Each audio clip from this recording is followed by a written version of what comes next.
Hello, it's 5 o'clock on Monday the 21st of February.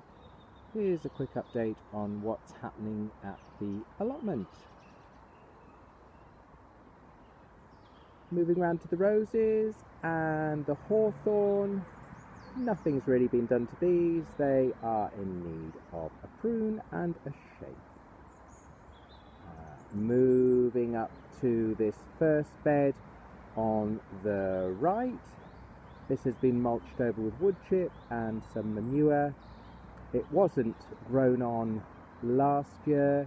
Nasturtiums were left to run wild on there. This year I've put in broad beans up to where the stick is, you can see here, and then this area I will put peas in. Where there are nasturtiums along here, I was thinking I might do something similar to the lavender hedge, which is further up, possibly with oregano and marjoram or something like that. Or maybe just have lavender along there because the lavender's so nice.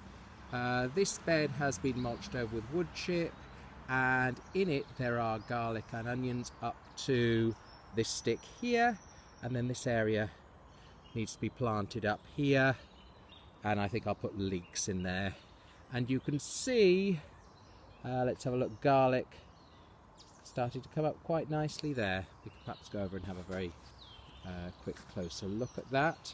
Sorry, walking over. If there's any camera shake. Okay, so you can sort of see garlic growing nicely there, no problems at all. Okay, stepping back, going back to the path. This area along here, which I'm showing you, is where alliums are grown every year. I'll return to that in a moment. That really, I don't quite know what to do with that really. I think I'll leave alliums in there. There are a few daffodils I believe at the front. Probably needs just a little bit of mulch or something on there to make it nice. This area here actually doesn't look like much, but in this whole area here within the grass there are Narcissus Thalia and, or I don't know how you say that, Thalia, and Ruby Giant Crocus, so they'll be quite nice when they come up, and they'll provide some nice pollen for early pollinators. This bed here needs mulching and preparing. Not quite sure what I'm growing there, maybe more peas. The perennial kale on there at the front, and the Jerusalem artichokes still to harvest, as was the case last year. I don't think I'd harvested them at this point, but they should be fine. Lavender hedge along here, all pruned, pardon me, looks good. Apple trees all look fine, all pruned up there. Let's have a very quick closer look at those. Yeah, I mean, I think they're fine really. This Egremont russet here, you just have a look at that briefly, has, well, it sort of has an okay framework. There's quite a few upward branches. Maybe there's a bit of crowding. I haven't pruned these apples yet, but I will. I think I want to grow them as a sort of a spindle bush. The most successful apple last year was this one along here, which was the Christmas pippin, and that was absolutely gorgeous. And the apples were delicious. Here's the rowan tree just looking up. I'll probably do a little bit of pruning on that, and then at a later stage I might pollard it or copse it, because you can see here there are more suckers coming up, and I don't really want that tree to get too big. Shed, I'll just step back. Here we go. Shed. Poppies, all looking fine. There's a box there from Ashridge Trees, which has got my hedging plants, which I'll show you in a moment. Back of the plot, you can see that the daffodils are starting to come in. All fine. Some things at the back there that I'll probably move, I think, this this spring. Collection of bricks, kind of pile with all sort of the mess and everything. Lots of Crocosmia, which I've dug up. I'll replant some of them. Composting area, all looking fine. Horse manure in here, just a big pile of stuff in there. Leaves in there, that was full to the top with leaf litter, and now that's sort of shrunk down a bit. Let's have a look. Leaves in here, maybe a couple of years for the bottom ones. They'll probably be quite good at the bottom, but again, full to the top it was this winter, but already sort of reduced in size. Composting area here, some wood chip on that one. I have to sort of put a bit more in here, and this is just full of it's just, well, a quarter full of slightly unpleasant water. Sorry, spinning around there. Okay, so raspberries along there, mulch those with horse manure. Carrying along to the raspberries along here. We'll just sort of see how they go. Sorry, coming back, gooseberries this year, here and here, need pruning, but I think I've got a hope of getting some fruit on those if I net them. Haven't really had any fruit off them at all, but I've done a mix of pruning them very, very hard to get them under some kind of control, so I'm hopeful that there'll be a bit of fruit this time. I think I'm going to prune them to half the length of the new growth, I think it is, and then side shoots off to 1 to 3 buds, and then open it up like a goblet shape. Trees at the back, oh, cherry here. Mum, it's still like the one you got me, still very much like a cordon or something. I probably do need to prune that late spring, I think, to shape that tree. Victoria plums, where are they? Here and here. Conference pears here and there. Not really very much happening. Right, I'm going to walk around, sorry for the camera shake. Okay, coming back to the path. Here we are, and stopping. Okay, I mean, the positive thing about these trees that I planted like this conference pear is it doesn't seem to be dead. Anyhow, new trees that I got this year, very nice. Irish peach, another apple, and a winter gem here, so early, mid and late season, and then a couple of nice pears. Where is it? There and there. Look very nice again, probably need some early pruning. Let's have a look at what this one in the middle is. I'm trying to remember actually. It's called a Ellison's Orange. Okay. And then we've got this tree here is a Louis Bon of Jersey, and I can't remember what this one is. It's another pear. I think it's a Burr Hardy. Yeah, Burr Hardy. Okay. This should be perennial meadow mix here. I think it's fine. Hawthorn hedge along the side. Kind of looks fine. I will give that a bit of a prune, and maybe I might try and, is it called pleaching, where you bend some of the higher branches down to fill out the lower spaces? I think that'd be fine. Pond, duckweed on there. I'm thinning the duckweed out a little bit. I just don't quite know what to do with it really, whether I should thin it out completely or leave some or just leave it all. I've heard that it's quite good if it's left for wildlife, but I've also heard that ponds need light, so I'm just a bit unsure. Little water area for birds.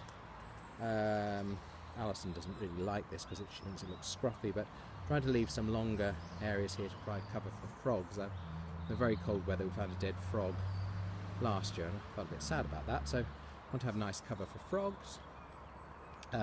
This bed along here, as you can see, is nicely mulched with wood chip here and then manure all the way along here, about sort of, I don't know, maybe 10 centimetres deep, so I think that's okay. And I think there I'd like to grow potatoes, got some potatoes to chit, and some, I'd like to grow some butternut squash. I know Gavin's had a lot of success with that. I never have. Anyway, let's go down to, these at the front. I went on a kind of a pruning course, so you can sort of see these things that I've, not pruning, grafting course.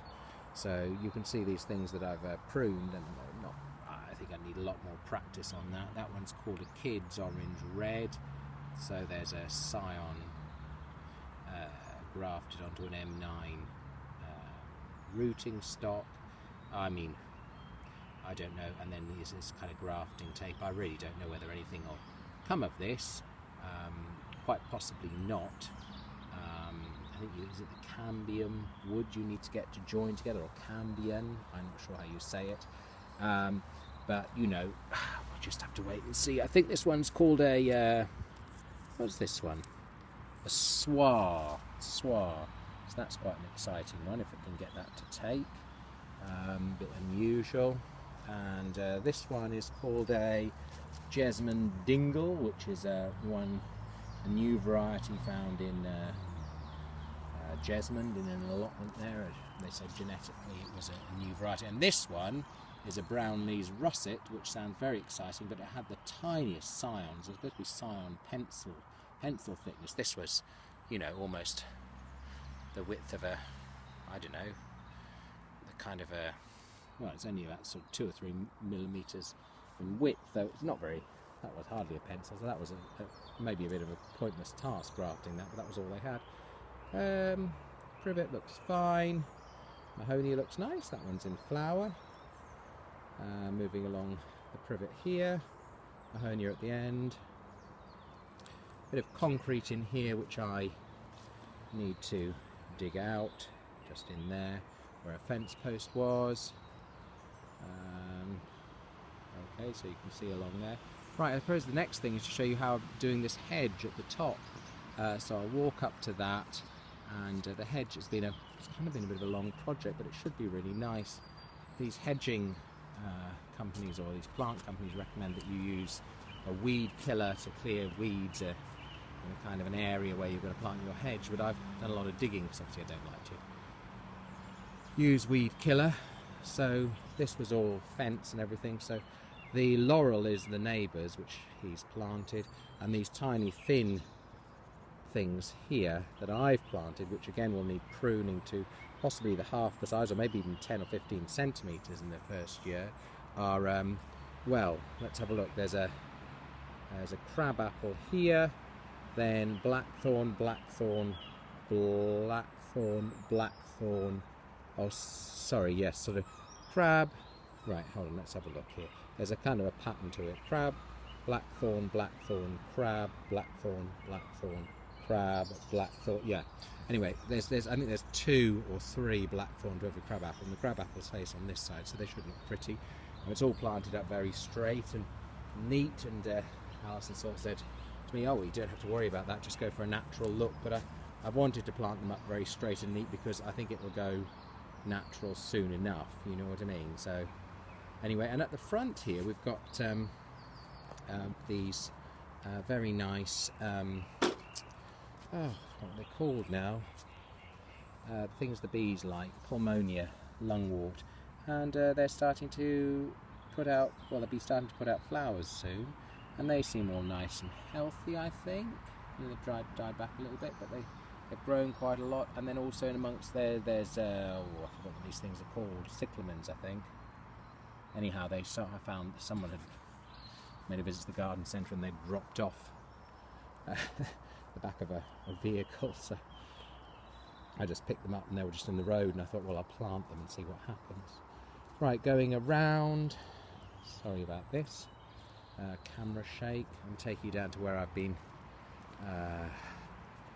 working on this hedge. So you can see it here now. I think, was it either around here, there may have been an awful lot of horseradish, which I dug out because it was getting a bit of a pain. So I'll be able to plant something nice now. I think I'll plant the Crocosmia probably at the back here in a couple of rows. And I can't really remember what was the front. I think the Crocosmia was here, but I'm going to need to give space for this hedge. I'll probably, along here, I'll probably dig this out and plant some things, because there wasn't really much that I thought was of interest in here. This is quite a nice decorative thistle. This is Escalonia, which has been cut right back. We'll just have to see if it survives. And this is quite a nice thing that produces an early yellow flower, I think, which will be quite nice for bees. And well, as you can see along here, this is my next place where I'm going to plant hedging plants, and I've got some different things. I've got some, well, I have got some willow, which I think is going to be very vigorous. I'm going to have to keep on top of that. And I've got some purging buckthorn, I think it's called, and some Guelder rose, and or Guelder rose, I don't know how to say it, and some rose briar, and yeah, so that should all be nice once we sort of hedge that. Anyway, sorry. And then you can sort of see along here, I've been digging out an area so I can put this these hedging plants in, but I've had to dig out all sorts of, you know, brambles and things like that, which were below the surface, but there was a real knot of weeds. So this is what I've been doing today, and it has been very slow work. I would have liked to achieve more. I was hoping to get them planted today. This pile of soil I'm not really very happy with. I think it's moved from this area down here, and I think it's been used as a bit of a dumping ground. I think there's a lot of sort of sandy soil and maybe cement in here, or a bit of plastic. I don't really like it, so some of it I'm going to bag up and throw out, and some of it I'm just going to move and see if it can be, you know, either mixed in with other stuff or sifted through.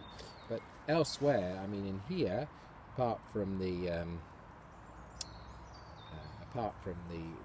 weeds that were in there and the roots, this soil seems lovely, seems gorgeous here. And you know, this also gives an indication of the sort of things I've dug out, these sort of supports for fence posts, and dug out about 3 or 4 of those. They've been a bit of a pain. Pile. The biggest of which I dug out was here, which was actually, if I go across, was actually buried in here as the fence post. So yeah, so that's where we're at anyway. Thank you for watching. Okay, and as you can see, the sun's going down over there. Bye for now.